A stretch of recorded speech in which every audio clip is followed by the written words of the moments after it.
अस्सलाम वालेकुम जी। उम्मीद करता हूँ सब दोस्त खैरियत से होंगे। अच्छा यार, पिछले चंद दिनों से कुछ लोग सैलरीज़ के बारे में पूछ रहे थे कमेंट्स में कि अगर हम आज़ाद वीज़े पे आते हैं तो सैलरीज़ कितनी होंगी, और अगर कंपनीज़ के वीज़े पे आते हैं या फिर अगर कंपनी के वीज़े पे आते हैं तो वीज़ा लेके आने का प्रोसेस कितना क्या है या ख़र्चा कितना आएगा। सिंपली अगर तो आप किसी कंपनी के वीज़े पे आते हैं तो इसका सबसे पहला प्रोसीजर ये है कि यहाँ की जो कंपनीज़ हैं वो वहाँ पाकिस्तान में डिफरेंट एजेंसीज़ को अपने वीज़े देती हैं। वहाँ पे एक छोटा सा इंटरव्यू होता है, कुछ कंपनीज नहीं भी लेती। यानी कि अगर एक नॉर्मल जॉब है, फॉर एग्जांपल फायरवाच की, फ्लैगमैन की, उसके लिए वो कंपनीज जो हैं वो इंटरव्यू नहीं लेती, रिक्वायरमेंट नहीं होती।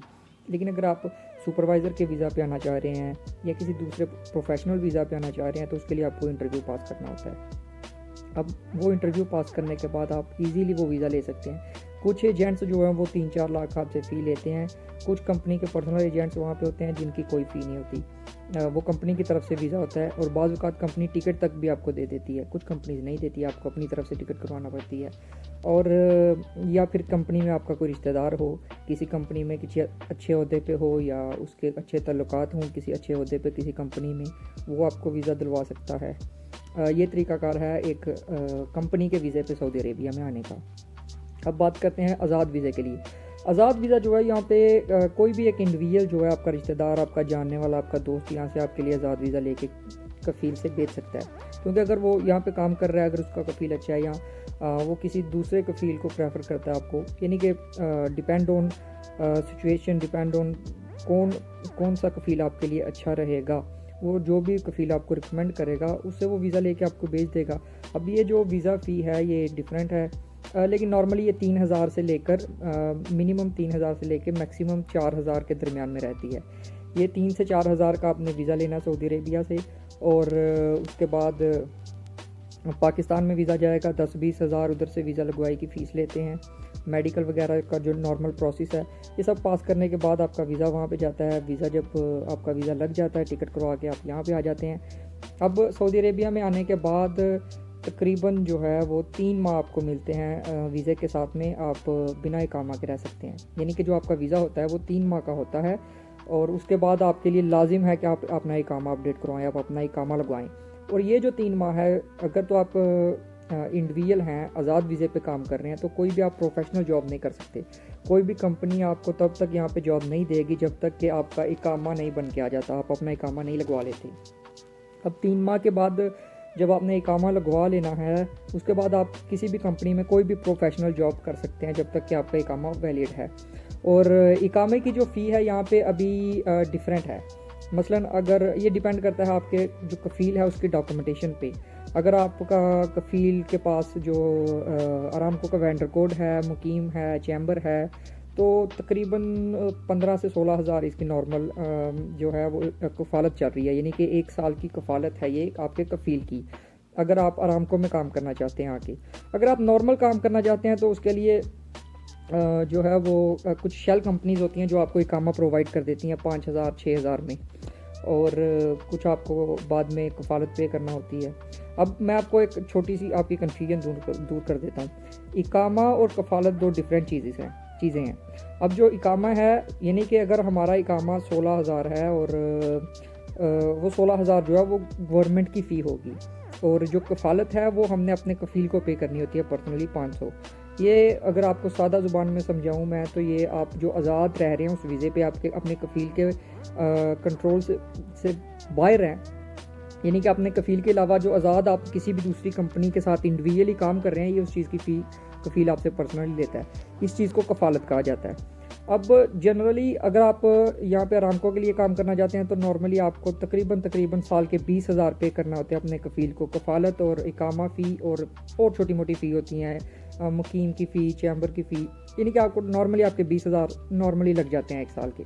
और अगर आप आज़ाद वीज़ा पे हैं और आपको 2 साल 3 साल 2 माह या 3 माह आपको फ़ारिग बैठना पड़ता है, या फॉर एग्ज़ाम्पल आपको पूरा साल, बाज़ औक़ात ऐसा भी होता है 6-6 माह 8-8 माह भी लड़के फ़ारिग बैठते हैं। अगर आप 5-6 या 8 माह तक काम नहीं करते, डज़न्ट मैटर, ये आपकी प्रॉब्लम है। आपने अपने कफ़ील को कफ़ालत भी पे करनी है, आपने अपनी इकामा की फ़ी है जो वो भी पे करनी है, आपने अपने टैक्सेस पूरे देने हैं यहाँ पे। अब आज़ाद वीज़ा जो है वो उस पर ये सबसे बड़ी एक प्रॉब्लम है। कि अगर आपके पास काम है, आपके पास काम नहीं है, आप लेबर में काम कर रहे हो, आप आरामको में काम कर रहे हो, इससे कफ़ील का कोई लेना देना नहीं है। आपने अपनी कफ़ालत भी पे करनी है उसको, आपने अपना इकामा भी पे करना है उसको। अब आज़ाद वीज़ा वालों के लिए सबसे बड़ी प्रॉब्लम यही है। नॉर्मली जो आज़ाद वीज़ा पे काम करते हैं, कभी कभी मार्केट इतनी डाउन हो जाती है कि 2 माह, 4 माह, 6 माह भी हम पिछले साल तकरीबन 6 माह तक फारिग बैठे हैं रूम में। 6 माह तक हमें कोई काम नहीं मिला, लेकिन हमने वो फ़ी पे की, करनी है, लाजिम है, उसके बिना कोई चारा नहीं है, दूसरा ऑप्शन नहीं है हमारे पास।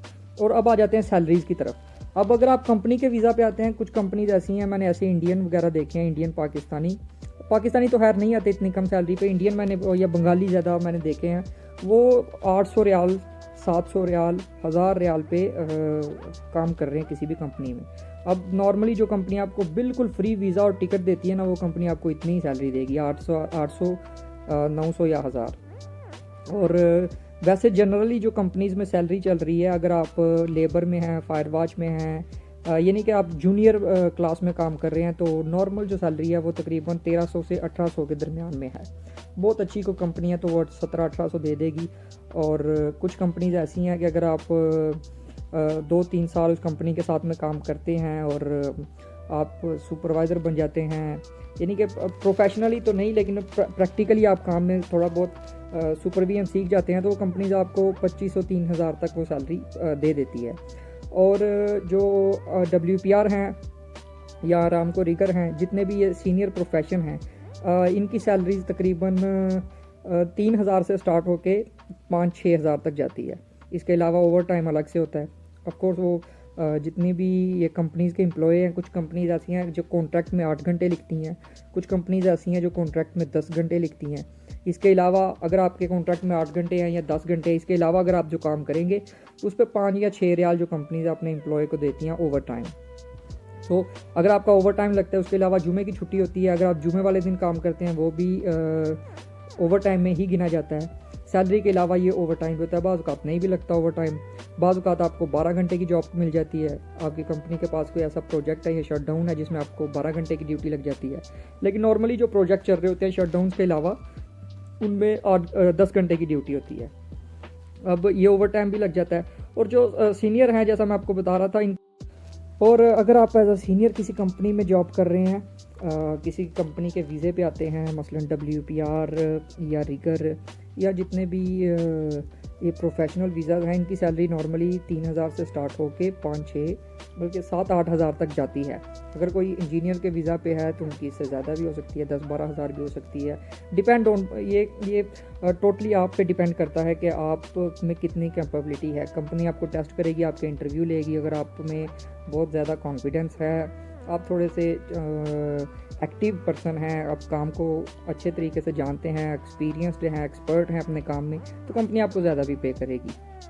और जो आज़ाद वीज़े वाले हैं, as a WPR, as a rigger, ये जो सीनियर कार्ड वाले हैं, जो सीनियर काम करते हैं, मसलन WPR या रिगर या दूसरे प्रोफेशंस जो हैं, इनकी हवाई रोज़ी होती है, इनका कुछ पक्का नहीं होता। बाज़ औक़ात अभी आज से तकरीबन 1 माह पहले रिगर 3 का जो रेट है वो 60-65 पे जा रहा था। 60 पे भी काम किया 2-3 माह पहले लड़कों ने, और अभी मार्केट डाउन हो गई है रिगर की, इस वक्त 45-40 के दरमियान में रेट चल रहा है। WPR का आज से 1-2 साल पहले जो रेट था वो जनाब वो भी तकरीबन 50 से ऊपर था। आज WPR का रेट 30-32 है।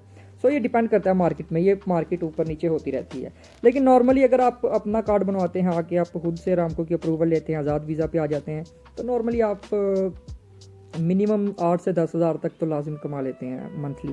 लेकिन इसमें फिर वही रिस्क आ जाते हैं कि आप बाज़ औक़ात ऐसा होता है कि आपको 6-6 माह काम नहीं मिलता, उसके कामा भी आपने खुद पे करने हैं, अपने रहने का, खाने पीने का खर्चा भी खुद से पे करना है, अपने अपनी कफ़ालत भी खुद से पे करनी है, और उसके अलावा जो आपकी सर्टिफिकेशन वेस्ट होती है उसकी भी उसके भी पैसे ज़ाया होते हैं। ऑफकोर्स अगर आपने 2 साल का कार्ड बनवाया और वो 20 हज़ार का कार्ड है तो आपको तकरीबन 700-800 मंथली वो पड़ रहा है। सो ये सब चीज़ें साथ साथ चलती हैं आज़ाद वीज़े वाले के लिए। और अगर आप आज़ाद वीज़ा पे आने की सोच रहे हैं तो अगर आप नॉर्मली जनरली ये चीज़ देखें तो आपको नॉर्मली 1 साल लग जाता है सेटिंग बनाने में यहाँ पे, क्योंकि पहले जब आप आएंगे वीज़ा लेके यहाँ पे आके आप अपना इकामा लगवाएंगे।